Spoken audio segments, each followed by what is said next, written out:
Hi guys, welcome back to this new video. So आज हम इस वीडियो में बार ग्राफ के बारे में बात करेंगे। बार ग्राफ मैं इजीली आपको समझा सकता हूँ कि किस तरह से आप बार ग्राफ करोगे, लेकिन ये थोड़ा अलग बार ग्राफ है क्योंकि इसमें एक नहीं, हम दो बार ग्राफों के बारे में बात करेंगे एक ही क्वेश्चन में। मतलब मैं कहना चाहता हूँ कि pair of 2 bar graphs. Okay, तो स्टेटमेंट देखते हैं सबसे पहले बिना टाइम वेस्ट करें। मैं नहीं चाहता कि आपका टाइम वेस्ट हो और प्लीज़ कंसेप्ट को अच्छी तरह से समझना क्योंकि ये आपकी एक बहुत ही बड़ी प्रॉब्लम सोल्व कर सकता है आपके राइटिंग टास्क 1 में। ओके, तो सबसे पहले हम क्वेश्चन देखते हैं। क्वेश्चन हमारे पास है the chart below give information. एक चार्ट है जो इंफॉर्मेशन दे रहा है about USA marriage and divorce rate between 1970 and 2000। Okay, सबसे पहले यहाँ तक है। यहाँ हाफ स्टेटमेंट को आपने पैराफ्रेज करना है, फिर उसके बाद हाफ स्टेटमेंट को आपको पैराफ्रेज करना है जब भी आप अपनी इंट्रोडक्शन लिखते हो। तो देखते हैं the chart below give the information about the USA marriage and divorce rate, क्योंकि एक ग्राफ में हमें marriage and divorce rate between 1970 और 2000 के बारे में बताया गया है और दूसरे में the marital status of adult American in 2 of the years. इन्हीं 2 ईयर्स में कि मैरिटल स्टेटस क्या है अमेरिकन एडल्ट्स का। तो सबसे पहले पहला देखते हैं। पहले में हमें जो दिखाया गया वो है नंबर ऑफ मैरिज, कि नंबर ऑफ मैरिज और नंबर ऑफ डिवोर्स कितने परसेंट था, मिलियन में है, कितने मिलियन नंबर ऑफ मैरिजेज और डिवोर्स हुए हैं 1970 से लेकर 2000 तक इन यूएसए। और इसमें आपको दिख रहा है कि ये जो शेडिड लाइन है वो हमारे पास डिवोर्स रेट है और उसके बाद जो ब्लैंक है वो हमारे पास मैरिज रेट है। ओके, तो इसके अगेंस्ट जो हमें सेकंड जो हमें बार ग्राफ दिया गया है वो सेकंड बार ग्राफ में दिखाया गया है कि marital status of adult Americans in 1970 and 2000। अब यहाँ बिटवीन नहीं है, अगर यहाँ बिटवीन होता तो 1970 टू 2000 होता, लेकिन एंड का मतलब है कि पर्टिकुलर 1970 में क्या था और पर्टिकुलरली 2000 में क्या था। ओके, तो 1970 में दिया गया है कि नेवर मैरिड वाले कितने थे या फिर मैरिड 2000 में कितने थे, मैरिड वाले कितने थे। ओके, विडोड इसका मतलब होता है विधवा। ओके, ये कितने थे और डिवोर्स्ड कितने थे। ओके, तो अब सबसे पहले हम अपनी इंट्रोडक्शन की तरफ चलते हैं। इंट्रोडक्शन एक और बार पढ़ लीजिए ताकि हमें पैराफ्रेज करने में बहुत ज़्यादा आसानी हो। ओके, तो the chart below give the information about the USA marriage and divorce rate. Marriage और डिवोर्स रेट के बारे में बताया है किसमें, बिटवीन 1970 और 2000 में। और किसके बारे में बताया है, उनका status, marital status of adult Americans in 2 different years. Okay, या सिलेक्टिव ईयर्स हम कह सकते हैं। फ्रेज देखते हैं। वैसे बेसिकली पैराफ्रेज हमारी जो इंट्रोडक्शन की है राइटिंग टास्क 1 में वो पैसिव में करते हैं। अगर आपको नहीं पता है पैसिव में किस तरह से, तो पैसिव में बताता हूँ कि ऑब्जेक्ट हमारा आगे आता है और सब्जेक्ट हमारा पीछे चला जाता है। इसका सेंटेंस स्ट्रक्चर मैं आपको हर एक वीडियो में राइटिंग टास्क 1 की कई बार डिस्कस कर चुके हैं, इस वीडियो में डिस्कस नहीं करेंगे। इसमें हम डायरेक्ट हमने इंट्रोडक्शन पे जाएंगे और पैराफ्रेजिंग करेंगे। तो सबसे पहले इंट्रोडक्शन में देखते हैं कि हमने पैराफ्रेज जो किया है वो पैसिव फॉर्म में किया है। The information about the changes, ये हमारा वेरिएशन क्रिएट करेगा। About the changes in the marriage and divorce ratio of American individuals over a 30 year period from 1970 to 2000। अब मैंने 2000 नहीं बोला, मैंने 2000 क्यों नहीं बोला, क्योंकि मैं यहाँ बता चुका हूँ अ 30 ईयर पीरियड, ये हमारी वेरिएशन क्रिएट करेगा। ठीक है, कि जब भी हमें अपना टाइम पीरियड देना हो तो हम इस तरह से यूज़ कर सकते हैं, over a 30 year period from 1970, जो 1970 से शुरू होता है। ओके, तो सबसे पहले ग्राफ में हमें क्या दिया है, नंबर ऑफ रेशो किसकी, मैरिज की और डिवोर्स की, कितनी मैरिज हुई है कितनी डिवोर्स हुए हैं बिटवीन 1970 एंड 2000। ओके, तो एंड के बाद हमने जो सेकंड ग्राफ में हमारा डिस्कस करा है वो हम इस चीज़ में देखेंगे। इसमें percentile of marital status have been depicted in the rendered pair of bar graphs। आप पेयर भी लिख सकते हो, आप ट्विंस ऑफ बार ग्राफ भी लिख सकते हो। ओके, डिपिक्टेड का मतलब हमारे पास दर्शाना होता है। हैव बीन, हैज़ बीन, यहाँ हैव का यूज़ क्यों किया, क्योंकि यहाँ हमारे पास 2 बार ग्राफ हैं। अगर यहाँ एक बार ग्राफ होता तो या तो हम इसकी जगह इज का यूज़ करते या फिर हैज़ का यूज़ करते। ओके, तो ये छोटी छोटी जो मिस्टेक्स हैं वो अपनी आपको करेक्ट करनी है अगर आप अच्छी बैंड स्कोर चाहते हो, राइटिंग टास्क 1 अपना इंप्रूव करना चाहते हो।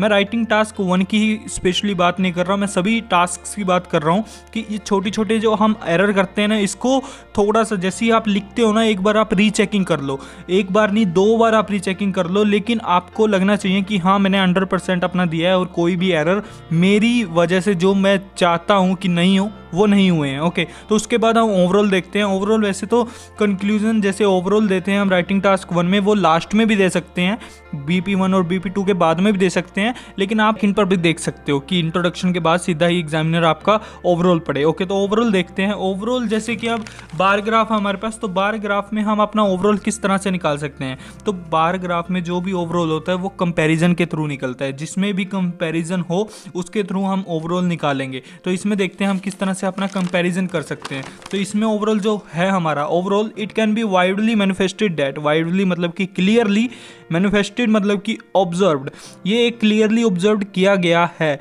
या किया जा सकता है, that there was a downward trend of people getting marriage in the USA, कि इसमें एक डाउनवर्ड ट्रेंड दिखा गया है 1970 टू 2000 तक। ओके, डाउनवर्ड ट्रेंड की बात हुई। वाइल, जबकि a majority of adult people were married, जबकि मेजोरिटी जो एडल्ट हैं वो मैरिड है, married in both recorded years, जो दोनों रिकॉर्डेड ईयर्स, मतलब कि एम्बार्किंग ऑफ इन 1970 में भी जो मतलब कि एडल्ट जो मैरिड हैं वो ज़्यादा हैं, और जो एंड 2000 में रिकॉर्ड किया गया ईयर में उसमें भी ज़्यादा हैं, लेकिन अल्टीमेटली जो ट्रेंड है, जो बिटवीन का ट्रेंड है वो डाउनवर्ड है। तो इस तरह से आप अपना ओवरऑल लिख सकते हो।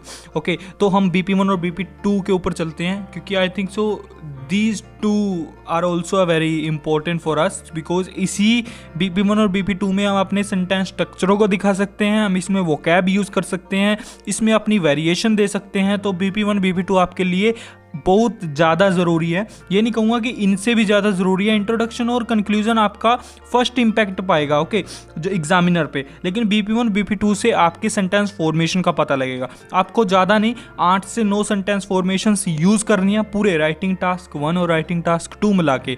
अब आपको नहीं पता कि राइटिंग की मैं सेंटेंस फॉर्मेशन किस तरह से यूज़ करूँ, तो नीचे डिस्क्रिप्शन में आपको वीडियो मिल जाएगी, आप वहाँ जाके सेंटेंस फॉर्मेशन सीख सकते हो, या फिर आई आइकन पे भी आपको वीडियो मिल जाएगी, वहाँ जाके राइटिंग टास्क 1 2 जितने की भी मैंने sentence formation mainly video upload कर रखी है, आप वहाँ जाके वो देख सकते हो। होप सो वो both videos are very useful for you for writing your writing tasks. Okay, तो सबसे पहले BP1 देखते हैं। तो BP1 में सेंटेंस को भी मार्क करेंगे इन 1970s। अब 1970s का मतलब क्या होता है, किसी भी सन के आगे S हो तो उसका मतलब होता है कि 10 ईयर्स, डेकेड, 1970 1980 तक। ओके, 1970s, ये 1973 भी हो सकता है, 1979 भी हो सकता है, 1980 भी हो सकता है। ओके, इसका मतलब ये है इन 1970s 2.5 million marriages was registered. Okay, इसको हाईलाइट करूंगा कि 2.5 मैरिजेस वर रजिस्टर्ड हुई है इन द USA। ये द का यूज़ क्यों किया वो आपको पता ही है, द USA। अब यहाँ मैंने पंचुएशन का यूज़ किया, पंचुएशन का यूज़ कहाँ कहाँ करना है वो भी मैं आपको बता चुका हूँ एक छोटी सी वीडियो में, 5 मिनट की वीडियो होगी, अगर टाइम है तो प्लीज़ देखिएगा, और उसके बाद ही आप इस सेमी कॉलम्स का यूज़ कीजिएगा, ये भी इंपॉर्टेंट रोल प्ले करती है आपके राइटिंग टास्क 1 और 2 में। ओके, तो सेमी कॉलम हाउएवर यहाँ कंट्रास्ट की बात कर रहा हूँ, however this number gradually decreased. Okay, this one is a sentence structure, gradually decreased इडली का स्ट्रक्चर है, आपको बताया था पहले। This number gradually decreased to 2 million by the year 2000। Okay, यहाँ तक हमारा एक सेंटेंस पूरा हुआ। सेंटेंस दोबारा बताता हूँ आपको। 2.5 million marriages were registered in the US. However, this number gradually decreased. 2.5 से gradually decreased हुई है to 2 million पर, मतलब 2.5 मिलियन बाय द ईयर 2000 तक। ओके, इन कंट्रास्ट भी एक अच्छा कनेक्टर आप यूज कर सकते हो। The number of divorces filed was around 1 million in 1917 and then comprised to almost, ये कंप्राइज्ड और कंप्राइज्ड की जगह आप एक और वर्ड का यूज़ कर सकते हो, मैंने आपको बताया था उसका मतलब क्या है कि अकाउंटेड इसकी जगह यूज़ कर सकते हो। इसका मतलब अकाउंटेड का मतलब, कंप्राइज्ड का मतलब एक ही चीज़ होती है, रीच, कि कहाँ तक पहुँच गया। एग्जैक्ट डेटा हमारे पास है क्या अब नाउ फॉर ओके। तो in contrast the number of divorce, अब यहाँ मैंने मैरिज की बात करी, यहाँ मैंने डिवोर्स की बात करी, क्यों 1970 से लेके 2000 तक कितनी रेट थी, कितनी मैरिजेज हुई हैं, कितनी डिवोर्स हुए हैं। ओके, 2.5 से ग्रेजुअली डिक्रीज हो गया और 2 मिलियन तक आ गया 1000 पर। ओके, उसके बाद इन कंट्रास्ट की दूसरी तरफ मैं बात कर रहा हूँ तो डिवोर्स की जो रेट थी वो 1 मिलियन थी और then comprise to almost 1.5 million increase हो गई।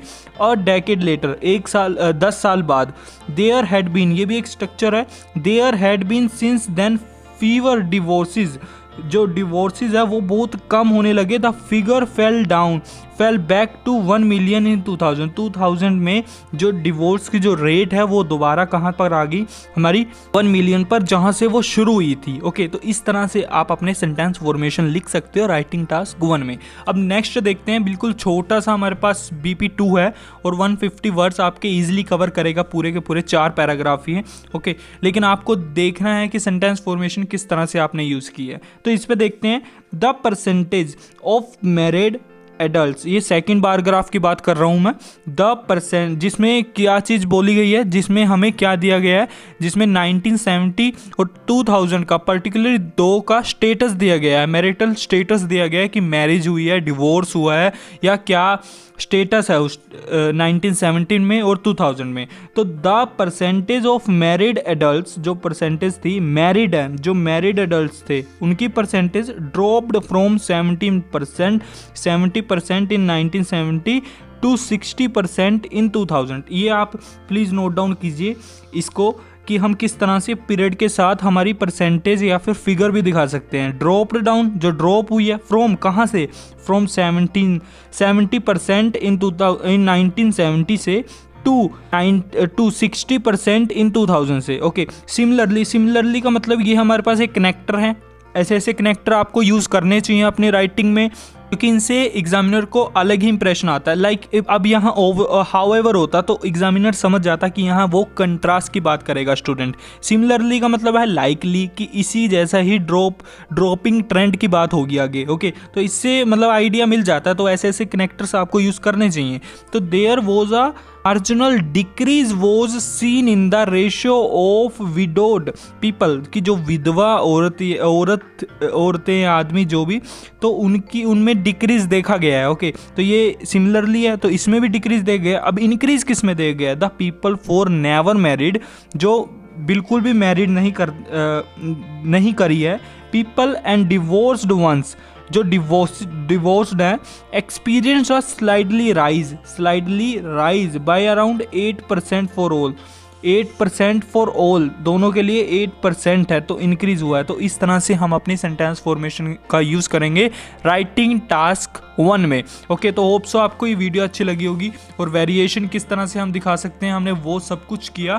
तो please like this video if you are really want to like that type of explanation. Okay, और सब्सक्राइब अगर आप चाहो तो, अच्छी लगी हो तो प्लीज़ सब्सक्राइब करना, नहीं तो आपका ये टॉपिक को समझना बहुत ज़्यादा ज़रूरी है देन सब्सक्राइब करने के। तो अगर सब्सक्राइब नहीं भी करना तो कोई इशू नहीं है मुझे, आप सिर्फ इसको कंसेप्ट को समझो, क्योंकि ये कंसेप्ट आपके एग्ज़ाम में आपके बहुत ज़्यादा यूज़फुल होगा और आपकी बहुत ज़्यादा हेल्प करेगा। Thank you very much for watching that video.